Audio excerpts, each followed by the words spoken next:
አደይ በስተመጨረሻ ከባድ ውሳኔ ወሰነች። ዴቭን ለአንዴና ለመጨረሻ ጊዜ ታፈቅሪኛለሽ አታፈቅሪኝም፣ ከእኔ ጋር ትቀጣያለሽ አትቀጤም ብሎ የመጨረሻ ጥያቄ ሲያቀርብላት፣ አደይ ደግሞ ምንም ቅንጣት ታክል ለዴቭ ፍቅርና ቦታ እንደሌላት ተናገረች። በስተመጨረሻ ደግሞ ባርኬ ከኤላ ቤት ሄዶ ነበርና የቤዛን እውነታ አጋልጣ ስትነግረው፣ ባርኮቴ ደግሞ ፈጽሞ ቤዛን እንደማያፈቅራትና እንደማይወዳት እንዲሁም ደግሞ ለአደይ እጅግ በጣም የተለየ ስሜትና ፍቅር እንዳለው ገለጸ። አደይም ደግሞ እንግዲህ ዴቭን ሳይሆን የምታፈቅረው እጅግ በጣም እንደሚያፈቅራትና እንደሚወዳት በተደጋጋሚ ምላሹን ተባርኮቴ እየጠበቀች ነበር። ባርኮቴም ደግሞ በአራጣ አበዳሪዎች ምክንያት የቤዛን ጉዳይ ይዞት ነበርና የቤዛ ጉዳይ ደግሞ ሁሉም ነገር ውሸትና ተንኮል የተሞላበት ነገር እውነቱን ሲያውቅ ከዛ ከቤት ጓዟን ጥቅልል አድርጎ በር አስወጥቶ ጥሏታል ማለት ነው። ዴቭ እንግዲህ አደይን ትክክለኛና እውነተኛ ፍቅር አገኘሁኝ ብሎ ገጠር ለራሱ አደይ በወላጅ አባቷ ስትሰቃይ፣ ዴቭ ደግሞ ኪንጎና ደመቀ ጋር እንዲሁም ደግሞ ሊዱ እህቱ ጋር ሄዶ ለአደይ እሱም ታስሮ መስዋዕትነትና ዋጋ ከፍሎላት ነበር። አደይ ግን ራስ ወዳድ ስለሆነች ፈጽሞ ከዴቭ ፍቅር እንዳልያዛት ተናገረች ማለት ነው።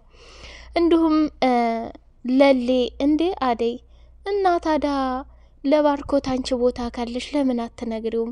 ባርኬ ማለት የኤላ አብሮ አደግ ጓደኛው ነውና ባርኬን ለረጅም ጊዜ ነው ማቀው።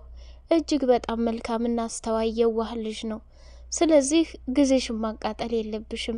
ዴቭም ደግሞ አንቺ ምላሽን ስላልሰጠሽው ቁርጥ አድርገሽ እንደማትወጂውና እንደማታፈቅሪው ከነገርሽው የራሱን የሆነ ውሳኔ ይወስናል።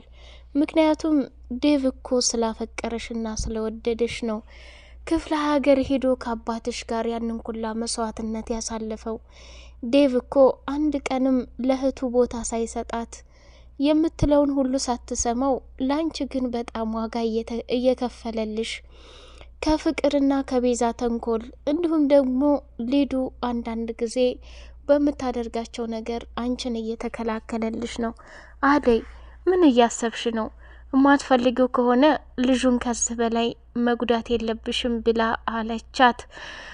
እንግዲህ ባርኮቴም ደግሞ አደይ ስራዋን ጨርሳ ወደ ልሊ ቤት ልትመጣ ስትል እሱም ደግሞ ከኤላ ቤት ቆይታውን አድርጎ ከቤዛ ጋር ሊነጋገር ወደ ቤቱ ሲሄድ አደይን ሲያገኛት፣ አደይ በቃ ቀፊኝ፣ እኔ ነገሮችን ስትመጪ አስረድሻለሁኝ፣ እስኪ እንደ ሰው ቁጭ ብለን እናውራ ብሎ ሲያወራ ለራሱ ዴቭ እኮ ላንቺ ብዙ ዋጋና መስዋዕትነት ከፍሎልሻል። ዴቭ እጅግ በጣም የምታውቂውና የሚወድሽ ሰው ነው። አንቺ ክፍለ ሀገርስ ቢሆን አባትሽ ወደ ትዳር ሊያስገባሽ አልነበር እንዴ? እንዴት እንደዚህ ልታደርጊ ትቻያለሽ? ብሎ ባርኮቴ ሲመክራት፣ ዴቭ ደግሞ ከበራፍ ተለጥፎ እየሰማ ነበርና በባርኮቴ ንግግር እጅግ በጣም ደስ ብሎት ተገረመ ማለት ነው። አደይ ደግሞ እኔ ፈጽሞ ለዴቭ ቦታ የለኝም፣ ግን እሱ እኔ ስሰቃይ ከጎኔ ሆኖ እኔ ስቸገር በችግሮች የመስዋዕትነትና ዋጋ የሚከፍልልኝ ዴቭ ብቻና ብቻ ነው። ግን እሱን ማስከፋት አልፈልግም። እንዴት አድርጌ እንደምነግረው ግራ እየገባኝ ነው ብላ መናደድ ጀመረች። ሰላም ሰላም! ውድ የተከበራችሁ የተወደዳችሁ የቻናሌ ቤተሰቦች እጅግ በጣም አስተማሪውና ተወዳጁ እንዲሁም ደግሞ አጓጊ የሆነው አደይ ሰራተኛዋ አደይ ድራማ እንደቀጠለ ይገኛል ማለት ነው። እንግዲህ ዴቭን እንደማታፈቅረውና እንደማትወደው የመጨረሻ ንግግር ተናግራለች ማለት ነው። ከባርኮት ጋር የቀለበት ስነ ስርዓት ፈጸሙ። እጅግ በጣም ደስ ይላል። ዴቭም ደግሞ ከባርኮቴ ጋር የነበረውን ጊዜ ማየትም ማመንም መስማትም ፈጽሞ አላመንም ማለት ነው። ራሱን መቆጣጠር ነው ያቃተው። እውነት ለመናገር ዴቭ ማለት ለአደይ እንግዲህ ትክክለኛና እውነተኛ አፍቃሪ ሆኖ ብዙ ጉርለቶቿን ለመሸፈን ወደፊት የምትፈልገውን ነገር እናቷንም ቢሆን የቻልኩትን እረዳለሁኝ፣ ብቻሽን ችግሮችን እንድትጋፈጭ አልፈልግም፣ ከእስከዛሬው የተለየ ለደቂቃም እንኳን ቢሆን ማንም ሰው እንዲያስከፋትና እንዲጎዳት አልፈልግም እያለ ለአደይ እየተጨናነቀ ሳለ አደይ ግን በጭፍን እንግዲህ ዴቭን እንደማታፈቅረውና እንደማትወደው ተረጋገጠ ማለት ነው። በዛ አጋጣሚ እንግዲህ ፍቅር ደግሞ አጋጣሚውን ተጠቅማ ዴቭን ለራሷ ለማድረግ አልናፈኩህም ወይ?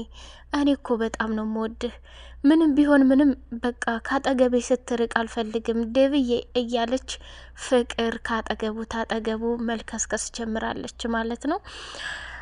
ባርኮት እውነታውን እስከዛሬ ድረስ እንግዲህ ለሊ እየተናገረ ነበር።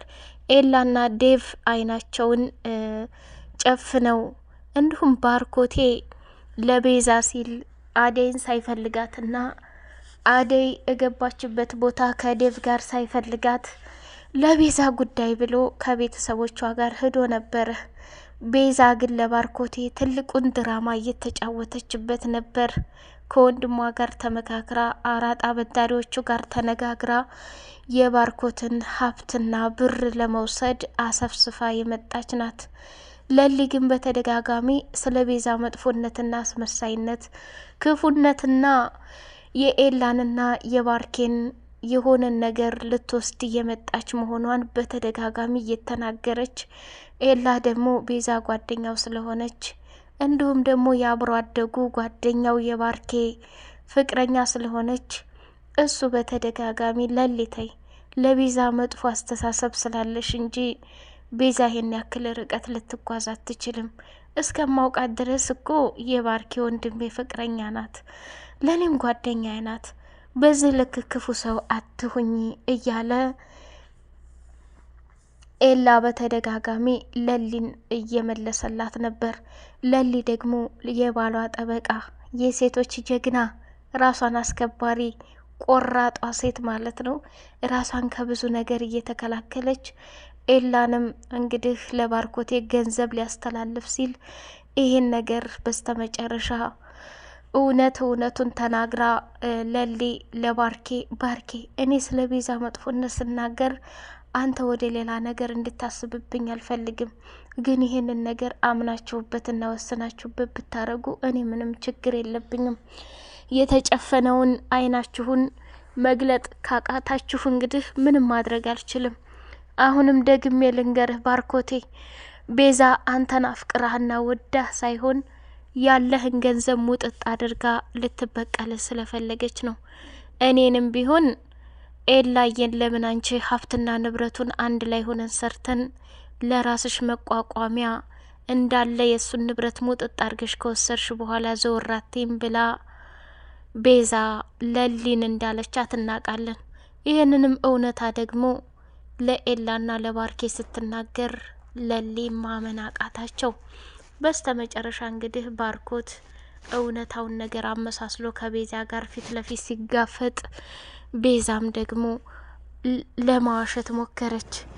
ባርኬም እንግዲህ አንገቷን አንጠልጥሎ ፍቅርና ሊዱ እስኪ ስራና ቅልላችሁ ብለው ይሄን ነገር በጣም ደስ ብሏታል ፍቅር ማለት ነው፣ ቤዛ ከዛ ከቤት መውጣቷ። ምክንያቱም የዘወትር እቅዷ ነበር። በስተመጨረሻ በገዛ ወንድሟ ሲሆን ደግሞ ይብለጥ እጅግ በጣም ደስ አላት። ከዛ ቤዛን በመተባበር ልብሷን ቆጣጠሩና ኮተቷን ቆጣጥረው ከዛ ከቤት አስፈንጥሮ ጣላት ማለት ነው። እንግዲህ ቤዛ አስቀድማ ዴቭንም እያሻሸች ምን እያለች ከዴቭም ግማሽ ብር እንደላከላት ተናገረ ማለት ነው። ባርኮት በጣም ነው የደነገጠው። አደይም ደግሞ በቤዛ በኩል እየተደረገ ያለውን ነገር ስትሰማ በጣም ደስ ብሏታል። ምክንያቱም 100% ከባርኮቴ ጋር መጋባት ትፈልጋለች። መቼም ሴቶች የሚያፈቅራቸውን ትተው የማያፈቅራቸው ዘንዳ ያተኩራሉ ይላሉ አንዳንዴ ማለት ነው። እኛም ሴቶች ነንና እውነት አደይ እውነት ባርኮት ምርጫዋ ማድረጓ እንትን አይላትም። እሷም ተናግራለች። ባርኬ በጣም መልካም ሰውና ማንኛውም ሴት ለትዳር የምትፈልገው ልዩ ወንድ ነው ብላለች። ዴቭስ አልታየሽም እንደ አደይ ማለት ነው ዋጋና መስዋዕትነት እየከፈለ ያለው ከጓደኛው ባርኬ ጋር የተጣላው እንዲሁም ደግሞ እውነት ክፍለ ሀገር ላይ ሄዶ ምንም ለድራማ ቢሆን እጅግ በጣም አስተማሪ ነው ማለት ነው። እና ዋጋና መስዋዕትነት ከፍሎ እንደዛ እየተደበደበ እንደዛ በዱላ እየወገሩት ታስሮም ጭምር ተሰቃይቶ ያንኩላ መስዋዕትነት ከፍሎ መቼም ይሄ ሳይታያት ባርኬን ምርጫዋ ማድረጓ ሊያስከፋት ወይንም እንትን ሊላት አይችልም። ምክንያቱም እንደሚወዳት እንደሚያፈቅራት ከቤዛ እንኳን የትዳር ህይወት ይዤ ብኖር አንቺ በውስጤ እንደማፈቅርሽና ነክሰሽ እንደምትኖሪ ግልጽ ነው እያለ በተደጋጋሚ ነግሯታል ማለት ነው ለአደይ። እና ባርክ የሚጎዳታል ማለት ሳይሆን መስዋዕትነትና ስቃይ እየከፈለላት ዴቭ ነው ማለት ነው። እንግዲህ ደግሞ ዴቭም ፍቅር የራሷ ታድርገው ይሆን ወይስ ሊዱ እንዳለችው ወደ ቤተሰቦቿ ተመልሰው የራሳቸውን ህይወት ይኖሩ ይሆኑ የሚለው በጣም እንትን ነው። እንግዲህ ዴቭ አደይ ዴቭን እንደማትወደው እንደማታፈቅረው ተናገረች ማለት ነው። የፍቅር ተንኮል ደግሞ የአደይን አባት ቁጥር እያፈላለገች ነው። በደመቀና በዳይመንድና በንጉሱ በኩል የአደይን አባት ቁጥር ተቀብላ ምን ለማድረግ ነው የአደይን አባት ወደ እነሱ ቤት አምጥታ አደይ እያደረገች ያለውን ነገር ለማዋረድና ለማስያዝ ስለፈለገች ይመስለኛል። እና ፍቅር እንግዲህ እናቷ ከአደይ ጋር አስታርቃት አሁንም አንዳንዴ እያስመሰለች እሷን ግን አደይን እንደ በፊቱ ያለ ባህሪ አምጥታ እያሰቃየቻት ነው ያለችው። ፊት ለፊት ሲደርሱባትና ሲመጡባት ደግሞ ወሬዋን ቀየር እያደረገች ወይም አመለካከቷን እየቀየረች እያየን ነው ማለት ነው። ፍቅር እጅግ በጣም ከባድና ራስ ወዳድ ናት። ለአደይ አሁንም ቢሆን ያው መሳደቧ እንዲሁም ደግሞ ከፍ ዝቅ ማድረጓ ፈጽሞ አልቀረም ማለት ነው። እናቷ ፊት ግን አደይዬ ይቅርታ ካሁን በኋላ እኔና አንቺ እህትና እህት ነን እያለች ሊዱ እንኳን ወደ ክችን ገብታ እንዴት አደይን እንደዚህ ታጣድፊያታለሽ? ቀስ ብላ ምግቡን ሰርታ ታመጣለች ብዬ ነው ብላ ዴቭ ፊት ለፊት ተናገረች ማለት ነው። ባርኬም እንግዲህ ቤዛን እስከ ወዳኛው ድረስ ሸኝቷታል። እንዲሁም ደግሞ ኤላ ሌላ ቦታ ሄዷል ማለት ነው። ለሊ ደግሞ የጀመረችውን ነገር እንደምትጨርስ እሱም ደግሞ ቶሎ እንደሚመለስ ቃል ገብቶላት ራስሽን ጠብቂ እወድሻለሁ ብሏት ሄዷል ማለት ነው። ኤላም ደግሞ ተሄደበት ቦታ ከተመለሰ ለሊ እንግዲህ እንደሚጋቡ የምናይ ይሆናል ማለት ነው። አደይ በስተመጨረሻ ለረጅም ጊዜ ሲጓጓላትና ከመጥፎ ነገር እንዲሁም ደግሞ በተለይ ከቤዛና ከፍቅር እየጠበቃት ለሷ ስቃዩን እየበላ የሚገኘው ሰው አላፈቅርህም ማለት በጣም ከባድ ነው። አሁን ላይ ደግሞ ከዴቭ ከባርኮቴ ጋራ ቀለበት ስታስር እጅግ በጣም ተናዷል ማለት ነው። እንግዲህ ባርኮት አፈሳት ማለት ነው አደይን ለረጅም ጊዜ ሲፈልጋት። አሁን ፍቅር ያው ሰላም አገኘች ማለት ነው። ሊዱ ግን አደይን እንዲያገባት ፈጽሞ ደስተኛ አልነበረችም። የሊዱ ምኞት ተሳካላት።